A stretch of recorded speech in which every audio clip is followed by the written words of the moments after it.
Welcome dear रॉकर्ट्स, कैसे हैं आप सभी। आज हम और आप देखने जा रहे हैं मॉन्स्टर सीरीज का पार्ट 4। अगर आपने पहले के 3 पार्ट्स को अभी तक नहीं देखा है तो डिस्क्रिप्शन में लिंक्स हैं, उन्हें देखकर फिर पार्ट 4 को देखिए, तभी आपको स्टोरी अच्छे से समझ में आएगी। पिछले पार्ट के एंड में हमने देखा कि ली, जेना और एंड्रयू तीनों ही उस एक्सीडेंट स्पॉट पर पहुंच गए थे जहां से उस स्टाफ की गाड़ी नीचे नदी में गिरी थी। एंड्रयू तो ली को चिढ़ाने लगा था कि मुझे डर है कि मैं हारने वाला हूँ, प्लीज मुझे अपनी टीम में ले लो। सब वहाँ से नीचे देख रहे होते हैं। असल में इन सबको लगता है कि स्टाफ ने एक्सीडेंट जैसी सेटिंग की और अपनी गाड़ी को खुद पानी में धकेला, जिससे सबको ये लगे कि वो मर चुका है। असल में उस स्टाफ ने डोडो ग्रुप के रिपोर्ट्स को उनके कॉम्पिटिटर को बेच दिया था, इसीलिए ये लोग उसकी मौत की तहकीकात में लगे हुए हैं। और अब इनको शक है कि अगर वो नीचे गिरा भी होगा तो ज्यादा दूर स्विम करके तो नहीं जा पाया होगा और जरूर किसी न किसी वीडियो फुटेज में जरूर दिखेगा वो। खैर, अब ये लोग मोजो के पास जाकर पूछते हैं कि उस स्टाफ का कोई वीडियो फुटेज है तो दिखाइए, हमें पता तो चले कि वो दिखता कैसा था। तो दोस्तों वो भी इन्हें उसका फुटेज दिखाता है, जिसमें पता चलता है कि वो कुछ ज्यादा ही गोल मटोल आदमी था।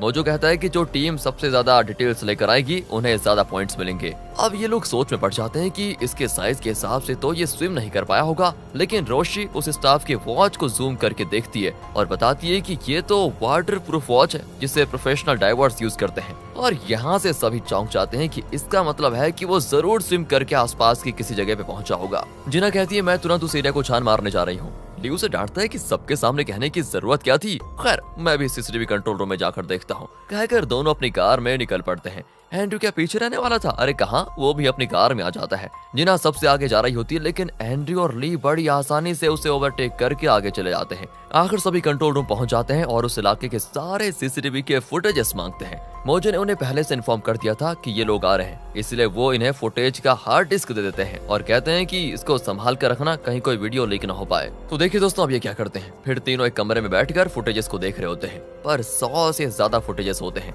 एंड्रयू कहता है कि पहले मैं कुछ फुटेजेस देखता हूँ, तुम दोनों आराम कर लेना, फिर तुम लोग देखना और मैं आराम कर लूंगा। इस तरह करते हैं। ली कहता है कि अच्छा, रंग बदलते भेड़िया को मैं पहचानूंगा नहीं क्या? जो भी हो, तीनों मिलकर देखेंगे। जीना और कहती है कि अरे तुम दोनों आराम कर लो, मैं देखती हूँ। पर 2 मिनट में वो बैठी सो जाती है दोस्तों, और ली के कंधे पर सर रख लेती है। वो उसे धक्का देता है तो वो सीधे एंड्रयू को कंधे पर लैंड होती है एंड वो भी उसको दूसरी ओर धक्का दे देता है। लेकिन जिना के सपने में ये सीन कुछ इस तरह से चल रहा होता है कि वो दुल्हन की ड्रेस में है और ली और एंड्रयू लड़ रहे हैं कि ये मेरी वाइफ बनेगी, ये मेरी वाइफ बनेगी। आँख खुलती है तो दोनों ने उसके गाल पे हाथ रखकर उसे स्टॉप किया होता है। जिना चिढ़ जाती है कि इन दोनों ने मेरी कदर नहीं की एंड फिर तीनों साथ मिलकर फुटेजेस देखने में लग जाते हैं। कुछ देर में ली और एंड्रयू सो जाते हैं और दोनों के सर जिना के कंधों पर होते हैं। जिना दोस्तों अब अकेले फुटेजेस देख रही होती है। अचानक एक्सीडेंट स्पॉट से लगभग 5 किलोमीटर की दूर पर एक कैमरा था जिसके फुटेजेस में वही स्टाफ दिखता है। उसने डाइवर्ट सूट पहना होता है और वो पानी से निकलकर एक कार में बैठकर चला जाता है। जिना गाड़ी का नंबर भी नोट कर लेती है। अब वो सोचते है कि बेटा तुम दोनों ने मुझे अपनी टीम में नहीं लिया था ना, अब दिखाती हूँ मैं क्या कर सकती हूँ। सोचकर वो कार नंबर लेकर चली जाती है। और जब रोशी वहाँ पर पहुँचती है तो दोनों को डांटती है कि अरे तुम्हें यहाँ पर सोने के लिए भेजा गया था क्या? हैं, दोनों चौंक कर उठते हैं तो ना तो हार्ड डिस्क होता है और ना ही जिना ने कार का नंबर लिखा होता है। उसने बस एक नोट छोड़ा होता है कि मैंने उस आदमी को देख लिया है और उसकी गाड़ी का नंबर भी नोट कर लिया है, तुम दोनों आराम से सोते रहना, ओके। अब दोस्तों जिना अपने एक फ्रेंड के पास जाती है जो कि पुलिस में है। वो कार नंबर को चेक करता है, ओहो, तो पता चलता है ये रजिस्टर्ड नंबर है ही नहीं, इसलिए इस गाड़ी को पता लगाना बिल्कुल नामुमकिन है। लेकिन वो प्रॉमिस करता है कि आसपास के इलाके में मैं चेक करवाता हूँ और देखता हूँ ये गाड़ी किसने देखी है या फिर नहीं। यहाँ से सीधे उसी नंबर प्लेट वाली कार को दिखाते हैं जो ब्रिज के नीचे खड़ी होती है दोस्तों। और तब एक आदमी वहाँ पर आता है और गाड़ी के अंदर बैठे आदमी को रॉबिन के नाम से बुलाता है। तभी गाड़ी का ग्लास नीचे उतरता है और उसके अंदर बैठा आदमी कहता है कि मुझे उस नाम से मत बुलाओ, मैंने अपना नाम कब का बदल लिया है तुम्हें पता नहीं है क्या, और मेरा नाम जॉय है। और यहाँ पर रिवील होता है कि रॉबिन ही वो स्टाफ है जिसने अपने एक्सीडेंट का ड्रामा किया था। इसी ने डोडो ग्रुप की रिपोर्ट्स उसके कॉम्पिटिटर को बेची थी। फुटेज में ये मोटा था, लेकिन अब लगता है इसने अपना हुलिया ही चेंज कर लिया है। और ये आदमी जो उससे बात कर रहा है ना, ये डोडो ग्रुप के कॉम्पिटिटर कंपनी का लॉयर है दोस्तों, जिसका नाम है चार्ल्स। इसी ने रॉबिन को पैसे देकर डोडो ग्रुप के रिपोर्ट्स को इलीगली खरीदा था। अब वो भी रॉबिन को एक मोटी रकम देकर कहता है कि ये एक लास्ट टाइम है, इसके बाद तुम्हारा और मेरा कोई कनेक्शन नहीं होगा, समझे। मुझसे एक और बात याद रखना, और पैसों की उम्मीद तो मत करना, गुड बाय। ये कहकर वो रॉबिन को भेज देता है। रॉबिन तो बड़े मजे से पैसे लेकर निकल जाता है। और रास्ते में ट्रैफिक सिग्नल पर एक कैमरा होता है जो उसकी गाड़ी के नंबर प्लेट को आइडेंटिफाई कर लेता है और तुरंत सारे पुलिस स्टेशंस को अलर्ट मिल जाता है कि ये गाड़ी इस जगह पे है। आखिर दोस्तों पुलिस उसको पकड़ लेती है। जिना का फ्रेंड तुरंत जिना को बता देता है और वो जल्दी से पुलिस स्टेशन की ओर निकलती है। इसी बीच ली और एंड्रयू को लगता है कि जिना जरूरी पूछताछ करने किसी पुलिस स्टेशन में गई होगी, इसलिए वो सियोल के हर पुलिस स्टेशन में जाते हैं। एक पुलिस स्टेशन में जब वो बाहर आते हैं तो जिना वहाँ पहुँच जाती है एंड उन्हें देखकर जिना चौंक जाती है और पूछती है, तुम दोनों यहाँ पर क्या कर रहे हो? तुम्हें कैसे पता चला कि उस स्टाफ को अरेस्ट कर लिया गया है? अब ये दोनों चौंक जाते हैं कि अच्छा वो आदमी अरेस्ट भी हो गया। अरे यार, तो क्या मैंने बेवजह अपना मुंह खोल दिया? इन्हें तो पता ही नहीं था। खैर दोस्तों, वो आगे कहती है, मैंने ही उस नंबर प्लेट को पता लगाया था, इसलिए पहले मैं जाऊंगी और बोनस पॉइंट्स भी मुझे मिलेंगे। कहकर वो पुलिस स्टेशन को एंटर करने वाली होती है, लेकिन ली उसको झट से गले लगा लेता है और कहता है, तुम तो मेरी टीम में हो ना, तुम्हारे बिना टीम सूनी सूनी हो गई है, पता है तुम्हें? और ये तो छोड़िए, पीछे से एंड्रयू भी उस पर झपट पड़ता है कि नहीं नहीं नहीं, तुम तो मेरी टीम की जान हो, पहचान हो, सम्मान हो, सब कुछ तुम हो। जिना दोनों को धक्का देकर पुलिस स्टेशन के अंदर जाती है, पर वो वहाँ बैठे रॉबिन को देखकर कहती है, नहीं नहीं नहीं नहीं, ये तो वो आदमी नहीं है, वो तो बहुत मोटा था। पुलिस वाला कहता है कि देखिए वो नंबर प्लेट वाली गाड़ी इन्हीं की है, समझे? फिर वो रॉबिन से पूछता है, क्या आपने ये गाड़ी सेकंड हैंड खरीदी थी क्या इस आदमी ने आपको ये गाड़ी बेची थी? कहकर वो रॉबिन को उसी का फुटेज दिखाता है एंड वो भी झूठ बोलता है कि हाँ, इसी आदमी ने मुझे गाड़ी बेची थी। वैसे क्या इस आदमी ने कोई जुर्म किया था जो आप पूछताछ कर रहे हैं? अब दोस्तों, पुलिस ऑफिसर तो उसका फिंगरप्रिंट लेना चाहता है, लेकिन उसकी उंगलियों पर ऐसे घाव होते हैं कि फिंगरप्रिंट लिया ही नहीं जा सकता। रॉबिन कहता है, देखिए मैं एक कारपेंटर हूँ, इसलिए मुझे ऐसी चोट लगती रहती है। अब पुलिस ऑफिसर कहता है, आपने अनरजिस्टर्ड नंबर यूज करके गाड़ी चलाई है, इसलिए जब तक वो आदमी नहीं मिल जाता जिसने तुम्हें ये कार बेची थी, तुम्हें लॉकअप में रहना पड़ेगा। और दोस्तों फिर क्या था, इन तीनों का प्लान हो जाता है फ्लॉप।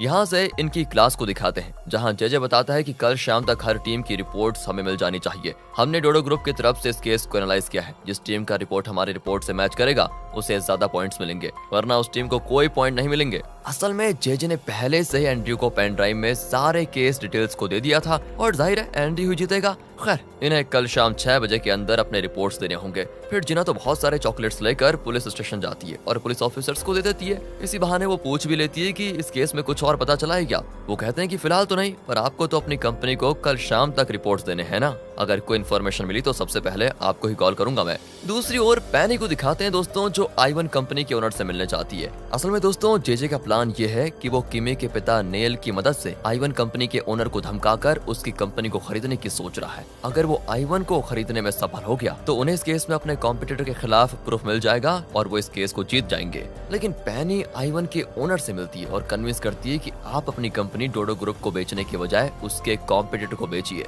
जो आपकी कंपनी का ज्यादा दाम देने के लिए तैयार बैठे हैं। तब ली वहाँ पर आ जाता है और कहता है कि सर, मैं नेल को अच्छी तरह जानता हूँ, उन्होंने हमें यहाँ भेजा है क्योंकि वो चाहते हैं कि आप डोडो ग्रुप को अपनी कंपनी ना बेचे। कहकर वो चला जाता है। अब ओनर परेशान हो जाता है कि इसे कैसे पता चला कि मैं कंपनी बेचने वाला हूँ। तब पैनी को एक कॉल आता है। कॉल के बाद वो आई-1 के ओनर से कहती है, सर अगर आप डोडो ग्रुप को अपनी कंपनी बेचोगे तो नुकसान आपका होगा, इसलिए आप उनके कॉम्पिटिटर को अपनी कंपनी बेचिए। और दोस्तों अब आई-1 का ओनर नेल के नाम से जरा डर जाता है क्योंकि वो एक पावरफुल पॉलिटिशियन बन चुका था, इसलिए वो डोडो ग्रुप के कॉम्पिटिटर को ही अपनी कंपनी बेचने का फैसला कर लेता है। दूसरी ओर जिना पुलिस स्टेशन में सो गई थी क्योंकि उसे लगता है कि पुलिस किसी भी वक्त सच का पता लगा लेगी और सबसे पहले इस तरह उससे ही इन्फॉर्मेशन मिलेगी। उसे एक सपना आता है। जब जिना छोटी थी तो एक फायर एक्सीडेंट में उसकी माँ की डेथ हो गई थी। उसके बारे में सोचकर वो नींद में अपनी माँ का नाम ले रही होती है। तब ली वहाँ पर आता है और तब उसको एक बात याद आती है। जब ली देख नहीं सकता था और जिना उसके घर में काम करती थी, तो एक दिन ली ने जिना से पूछा कि तुम कैसी दिखती हो, क्या तुम खूबसूरत हो? जिना ने कहा था नहीं। अच्छा, तो तुम क्या बदसूरत हो? जिना ने कहा कि नहीं, मैं बदसूरत भी नहीं हूँ। और इस पर ली ने कहा था कि क्या मैं तुम्हारे चेहरे को छू सकता हूँ? जिना ने मना किया तो ली ने कहा था इसका मतलब तुम जरूर बदसूरत होगी, इसलिए छूने नहीं दे रही। और तब उस समय जिना ने कहा था कि ठीक है, छू लो।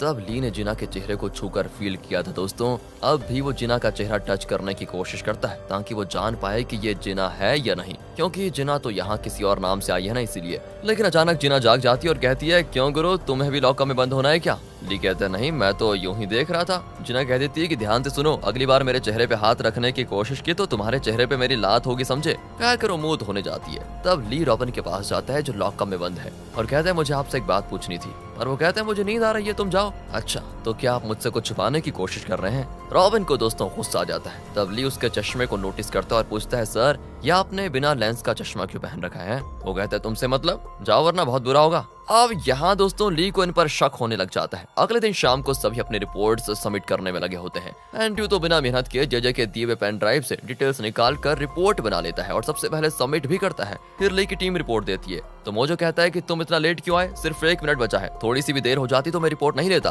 तब ली कहता है सर मुझे आपसे एक जरूरी बात करनी है। मोजो कहता है अगर बहुत जरूरी है तो ठीक है, वरना मेरा टाइम वेस्ट मत करो। ली कहता है कि बात को सुनोगे तो आपको खुद पता चल जाएगा। यहाँ से अगले दिन इनकी दी हुई रिपोर्ट्स के हिसाब से रैंकिंग्स दी जाती है इनको। फर्स्ट रैंक पर फिर से ये एंट्री होता है, जाहिर है उसे कंपनी का रिपोर्ट मिला था, इसी वजह से वो फर्स्ट पर आया है। ली अब दोस्तों 9th रैंक पर चला गया है। जेजे कहता है कि यही फाइनल रिजल्ट है, टॉप 8 रैंक्स को ही अगले पड़ाव पर भेजा जाएगा। लेकिन तब मोजो वहां पर आकर कहता है कि देखिए घबराने की जरूरत नहीं है, ये टेम्पररी रैंकिंग्स है। वैसे असल में कोर्ट में सेकंड हियरिंग के बाद जो रिजल्ट होगा उसके आधार पर मार्क्स भी बदलेंगे, इसलिए ये फाइनल रैंकिंग नहीं है। यह सुनकर जेजे चौंक जाता है और यहाँ फ्लैशबैक में दिखाते हैं कि शाम को ली ने मोजो से एक जरूरी बात कही थी। उसने कहा था कि जेजे एंड्रयू की मदद कर रहा है। उसने कंपनी की रिपोर्ट्स की डिटेल्स एंड्रयू को दे दी। उस समय मोजो पूछता है कि ये तुम कैसे कह सकते हो। ली ने कहा था कि आप रिपोर्ट्स देखेंगे तो पता चल जाएगा। एंड्रयू की रिपोर्ट आपकी कंपनी की रिपोर्ट से ज्यादातर मिलती जुलती होगी। अगर एंड्रयू ने खुद इन्वेस्टिगेट किया होता तो वो एकदम डिट्टो रिपोर्ट नहीं दे पाता। यही नहीं, मैंने उन दोनों को बात करते हुए सुना भी था। और दोस्तों इसी वजह से मोजो कह रहा था कि ये फाइनल रिजल्ट नहीं है। अब जेजे तो उस पर भड़क जाता है कि ये तुम क्या कह रहे हो, तुम होते कौन हो। मोजो कहता है मुझे लगता है कि एंड्रयू को चीटिंग करके हर राउंड में फर्स्ट आ जाता है। कोर्ट में सेकंड हियरिंग का फैसला आने दीजिए, फिर अनाउंस करेंगे फाइनल रिजल्ट को। अब एंड्रयू ली को चिढ़ाता है कि क्यों दोस्त 9th रैंक में जाकर कैसा लग रहा है तुम्हें। पर ली कुछ नहीं कहता दोस्तों, उसको सब पता है। लेकिन अब ली की टीम ठान लेती है कि यहाँ चाहे वो पास हो या फेल, अगर वो थोड़ी और इन्वेस्टिगेशन करेंगे तो असलियत का खुद ब खुद पता लगा सकते हैं और उसी के आधार पर वो कोर्ट का फैसला भी बदल सकते हैं। और इसी इरादे से वो केस को और स्टडी करने लगते हैं। और एंड्रयू की टीम तो जीतने की खुशी में क्लब में यहाँ देखो कितना एंजॉय कर रही है। यहाँ से डोडो ग्रुप के चेयरमैन के घर को दिखाते हैं, जहाँ चेयरमैन, उसकी वाइफ और नेल बैठे होते हैं। तब वहाँ पर जेजे और किमी भी आते हैं। असल में चेयरमैन नेल के इन्फ्लुएंस को यूज करके ही आई1 कंपनी को खरीदने जा रहा है। नेल कहता है कि अरे आप फिक्र मत कीजिए, आई1 कंपनी अब आपकी हुई समझो। पर दोस्तों ये लोग नहीं जानते कि आई1 का ओनर अपनी कंपनी इनके कॉम्पिटिटर को बेचने वाला है। नेल की मदद के बिना ये डीलिंग तो हो नहीं सकती, इसलिए चेयरमैन ने उसे और जेजे को भी इनवाइट किया था। वो सबको अंदर बुलाता है। जेजे तो चौंक जाता है कि इसे तो मेरे पास बैठकर खाने में तकलीफ थी, लेकिन अब मुझे खाने के लिए इनवाइट भी कर रहा है। वाह। चेयरमैन कहता है कि तुम मेरी कंपनी के लॉयर हो और नेल ने मुझे बताया कि आई1 कंपनी को कन्विंस करने में तुम्हारा भी हाथ था, इसलिए ज्यादा मत सोचो, आओ खाना खाते हैं। जेजे बड़ा खुश होता है कि आखिर चेयरमैन ने उसको एक बढ़िया दर्जा दिया। दूसरी ओर ली की टीम बार बार रॉबिन का फुटेज देख रही होती है। अब जीना तो तंग आ जाती है कि बार बार देखने से कुछ ज्यादा तो दिखेगा नहीं इसमें। लेकिन ली कहता है कि अगर मुझे इस आदमी की आवाज मिल जाए तो मैं सच का पता 2 मिनट में लगा लूंगा। असल में दोस्तों ली को शक हो गया था कि जो आदमी लॉकअप में है वही रॉबिन है, जो कि इस वीडियो में है। एंड इस फुटेज में उसकी आवाज तो है नहीं। ली कहता है कि इसमें नहीं है तो क्या हुआ, उस दिन कैफेटेरिया में बैठे लोग उसकी वीडियो बना रहे थे, शायद उनमें से किसी ने वीडियो रिकॉर्ड की होगी और उसकी आवाज भी उसमें जरूर रिकॉर्ड हुई होगी। हीरो कंपनी में जाकर एक स्टाफ से उस दिन का फुटेज ले लेती है, जो उस दिन कैफेटेरिया में बैठी थी और रॉबिन के वीडियो बना रही थी। उसमें रॉबिन की आवाज को सुनकर ली को पक्का यकीन हो जाता है कि यही आदमी लॉकअप में है, यानी वही रॉबिन। ली तुरंत पुलिस स्टेशन कॉल करके कहता है कि वही रॉबिन है, उसे छोड़िए मत। पर पुलिस कहती है वही वाले सवाल कि बिना प्रूफ के हम 24 घंटे से ज्यादा उसे स्टेशन में नहीं रख सकते, इसलिए हमने उसको छोड़ दिया। लेकिन उन्हें प्रूफ भी भेजा जाता है, तो वो ली को रॉबिन का एड्रेस भेज देते हैं, क्योंकि ली उस जगह के पास ही है। वो कहते हैं कि तुम वहाँ पर पहुंचो, हम अभी निकल रहे हैं। इसी बीच रॉबिन दोस्तों अपने घर पहुंचता है। वहाँ जिम के सारे इक्विपमेंट्स होते हैं। लगता है खूब वर्कआउट करके इसने अपना वेट घटा लिया है। एक ग्लास के पीछे बड़े बॉक्स में बहुत सारा पैसा होता है, जो इसे डोडो ग्रुप के कॉम्पिटिटर ने दिया था। एंड वो बॉक्स को उठाकर वहाँ से भागता है, लेकिन ली की टीम वहाँ पर पहुंच चुकी थी और दोस्तों रोशे सीधे उसको मार के गिरा देती है। ली और जीना एकदम शॉक हो जाते हैं कि ओह इसमें इतनी ताकत कहाँ से आई। वो नहीं जानते कि रोशे तो एनआईए में थी। इससे पहले कि वो कोई सवाल करते, रोशे कहती है अरे ये बस मेरी ट्रेनिंग का कमाल है, वैसे फाइटिंग तो कोई भी सीख सकता है, इसमें क्या बड़ी बात है। इस तरह दोस्तों रॉबिन पकड़ा जाता है। अगले सीन में कोर्ट में दिखाते हैं कि इस केस की सेकंड हियरिंग है और शायद फैसला भी सुनाया जाएगा। डोडो ग्रुप का लॉयर यानी जेजे और कॉम्पिटिटर का लॉयर चार्ल्स वहाँ पर आए होते हैं। डोडो ग्रुप के लोग बहुत रिलैक्स्ड होते हैं, ये सोचकर कि आई1 कंपनी तो उनकी हो जाएगी। लेकिन दूसरी ओर दिखाते हैं कि आई1 का ओनर डोडो ग्रुप के कॉम्पिटिटर के साथ डीलिंग साइन कर चुका है। और जब ये खबर नाथन को मिलती है तो वो जेजे को कॉल लगाकर खूब चिल्लाता है कि अगर हम ये केस नहीं जीते तो तुम्हारी नौकरी गई समझो। तुम तो कह रहे थे कि आई1 हमारी होगी, पर वो तो हमारे कॉम्पिटिटर को कंपनी बेच रहा है। जेजे की यही धड़कन रुक जाती है और यहाँ कोर्ट में हियरिंग होती है शुरू। अगर आई1 कंपनी डोडो ग्रुप की हो जाती तो शायद वो इनके सपोर्ट में गवाही देते, लेकिन अब वो भी इनके हाथ से निकल चुका था। अब चार्ल्स कहता है कि डोडो ग्रुप ने हमारी कंपनी के पेटेंट्स को चुराकर अपनी कंपनी के फायदे के लिए यूज किया है। ये रहा प्रूफ, कहकर वो कोर्ट में उस रिपोर्ट को सबमिट करता है जो डोडो ग्रुप के स्टाफ यानी रॉबिन ने पैसों के खातिर चार्ल्स को दिया था। पर जेजे कहता है ये सरासर झूठ है, इन्होंने हमारे स्टाफ रॉबिन को पैसे देकर इस तरह का रिपोर्ट लिखवाया है। हमने इनकी कंपनी के पेटेंट्स नहीं चुराए, हम सब ये समझ रहे थे कि रॉबिन मर चुका है, लेकिन वो तो जिंदा है, ये रहा उसका प्रूफ, कहकर वो एक पेन ड्राइव में उसका फुटेज कोर्ट में पेश करता है। चार्ल्स कहता है कि अच्छा वो होगा जिंदा तो इसमें हमें क्या, लेकिन आप ये कैसे कह सकते हैं कि हमने उसको पैसे देकर ये रिपोर्ट लिखवाई, इस बात का कोई सबूत है आपके पास? जज अब जेजे से कहते हैं कि ये एकदम सही सवाल है, क्या आपके पास उसका प्रूफ है? जेजे बिल्कुल चुप रहता है क्योंकि उसके पास इसका कोई प्रूफ है नहीं। प्रूफ न होने की वजह से जज कॉम्पिटिटर के पक्ष में फैसला सुनाने वाले होते हैं कि तभी एंट्री होती है लेगी। वो पुलिस को साथ लाया होता है जिन्होंने रॉबिन को अरेस्ट कर लिया था। वो कोर्ट को बताता है कि यही है रॉबिन, फुटेज में मोटा था लेकिन अब वर्कआउट करके फिट हो गया है। उसको देखकर चार्ल्स के पसीने छूट जाते हैं कि इसे इन लोगों ने पकड़ा कैसे। यहाँ पर होता है पार्ट 4 का दी एंड। इंतजार कीजिए पार्ट 5 का, और आप और भी पार्ट देखना चाहते हैं तो सीरीज को ज्यादा से ज्यादा शेयर कीजिए। बाकी वीडियो अच्छी लगी हो, एक्सप्लेनेशन अच्छा लगा हो तो लाइक कीजिए, चैनल को सब्सक्राइब। मिलते हैं अगली वीडियो में, ध्यान रखेगा अपना and finally thanks for watching.